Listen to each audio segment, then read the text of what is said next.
हाय। आज अपना एक नया टॉपिक है इलेक्ट्रिक फील्ड इंटेंसिटी ड्यू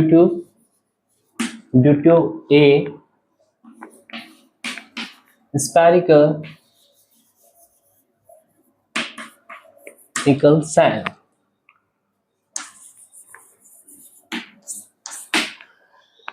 यानी कि हमारा एक ये स्पेरिकल सेल है जिस पे ये चार्ज ऐसे डिस्ट्रीब्यूटेड है और इससे इसकी radius, suppose the radius of this shell is r and the distance from center O to this point P is, suppose ये जो distance है ये मैंने मान ली कैपिटल R। अब मुझे इलेक्ट्रिक फील्ड इंटेंसिटी कैलकुलेट करनी है। ये वही गाउस लॉ से जैसे अपन करते थे पहले उसी से ही होगा। सपोज मान लीजिए ये हमारा सेल है तो यानी एक तरह से सरफेस होगी गोल, है ना। तो अब इस सरफेस का जो एरिया होगा वो होगा 4 पाई r स्क्वायर सरफेस इसका। और यदि मैं ये कहूं कि ये पॉइंट से डिस्टेंस ये है कैपिटल R, और मैं ये कहूं कि इसकी जो सरफेस जो है हमारे पास में, इसकी हमारे पास में जो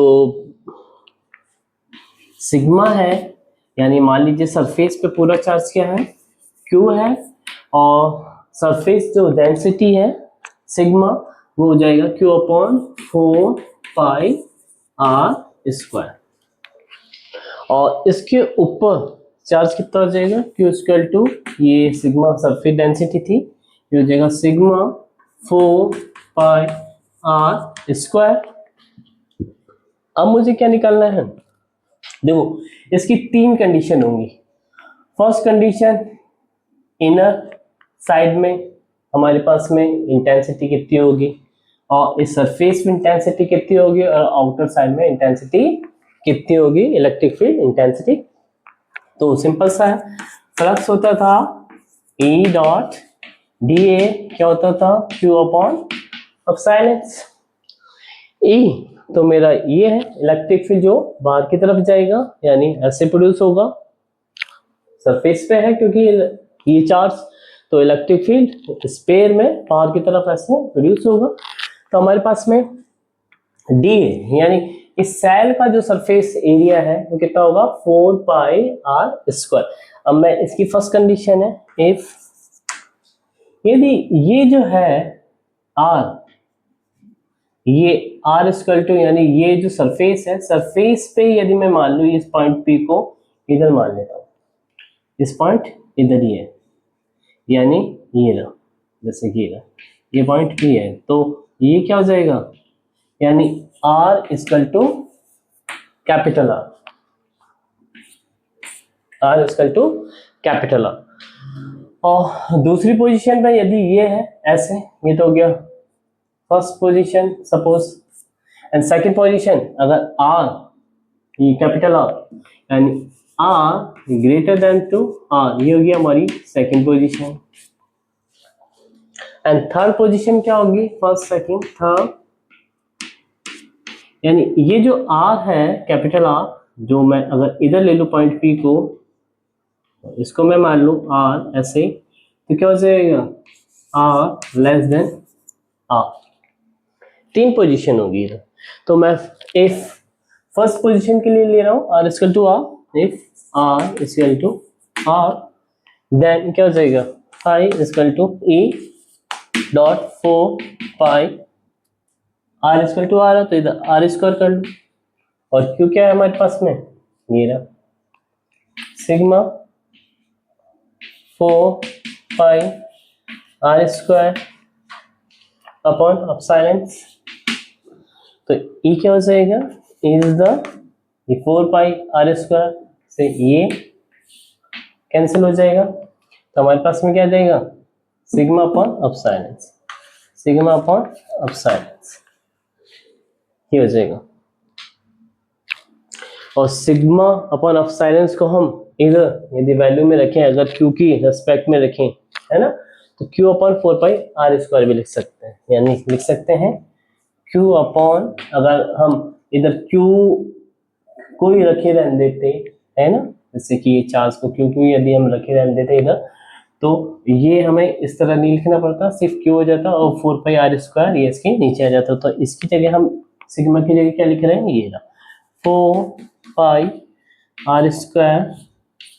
एप्सिलॉन, ये हो गया।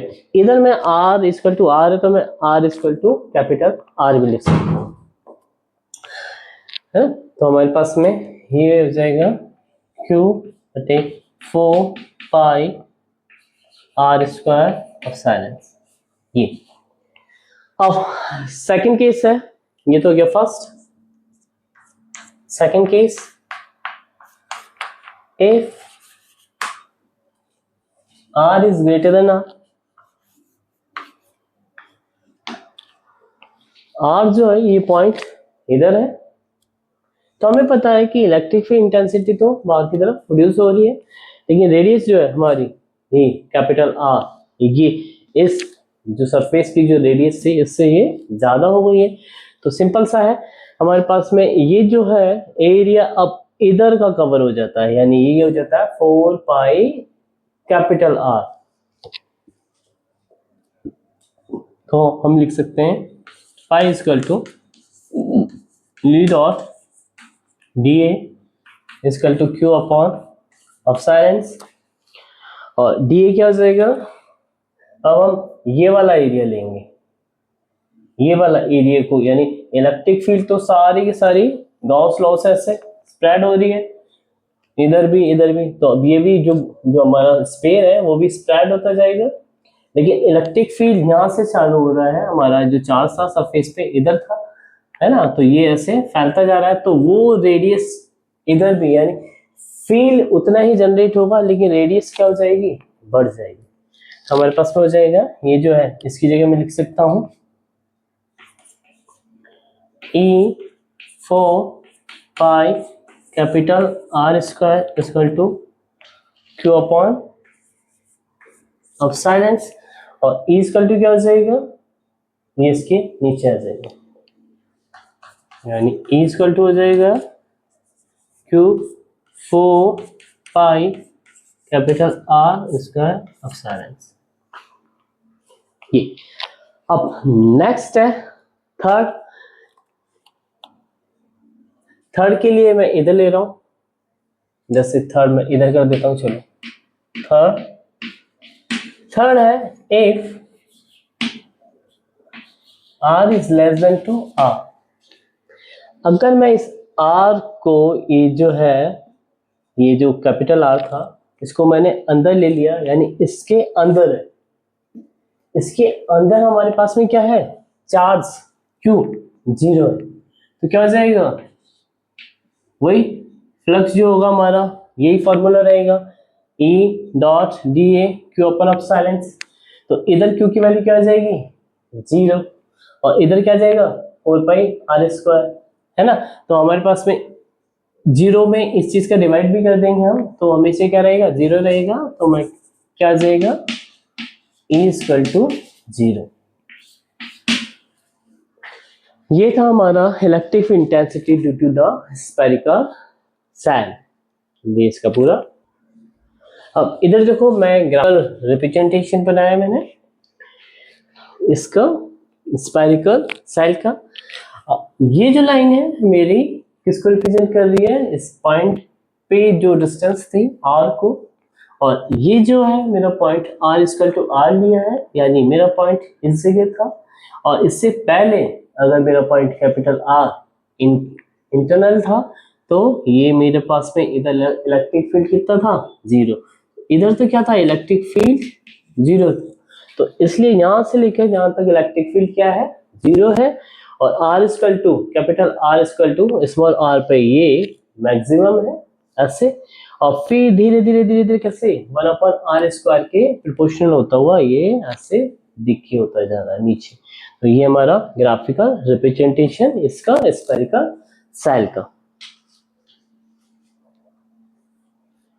जो स्फेरिकल सेल है ना, इसको एक तरह से हम बोल सकते हैं कंडक्टिंग सेल, है ना। अब हमारा नेक्स्ट जो टॉपिक होगा वो होगा नॉन कंडक्टिंग स्फीयर। यानी अभी तो इसके अंदर क्या है, सरफेस पे चार्ज है। अब नॉन कंडक्टिंग मटेरियल में जो होगा उसके अंदर भी क्या होंगे, चार्ज होंगे। हमारा नेक्स्ट